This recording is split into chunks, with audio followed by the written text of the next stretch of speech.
নাম করবী মান্না।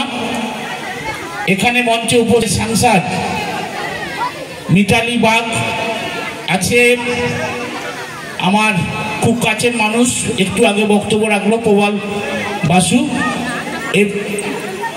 আছেন আমার জেলা পরিষদের আমার সতীর্থ, দুই সতীর্থ, আমাদের দক্ষ কর্মদক্ষ মদন মোহন কোলে এবং নিখিল পাত্র দিয়ে এই কমিটির সভাপতি সুচন্দা ধরে দিয়ে শুরু করে বলি, আজকেও বলবো যে আজকের এই সুন্দর অনুষ্ঠান ক্লান্ত দিনে অলস মনে অতীত যেদিন জাগবে মনে, সেদিন যদি নাইবা মনে রয়, আজকে সতীশচন্দ্র মুখোপাধ্যায়ের আবক্ষ মূর্তি উন্মোচন অনুষ্ঠান এনে দেবে মোদের পরিচয়।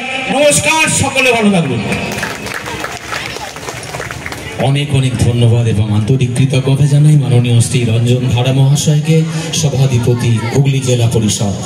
সানন্দে ঘোষণা করছি আজকের অনুষ্ঠানের অন্যতমা মধ্যমণি হুগলি জেলার মাননীয় জেলা শাসক মুক্তা আর্য IAS।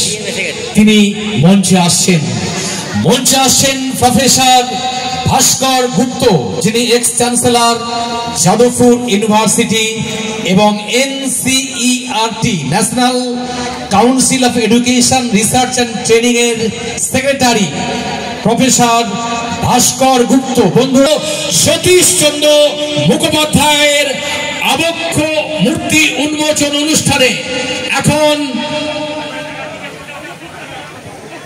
এই মুহূর্তে তিনি আমাদের সম্মানীয় বিশেষ অতিথি শ্রীমতী মুক্তা আর্য IAS হুগলি জেলা শাসক, তাকে আমরা বরণ করে নিচ্ছি।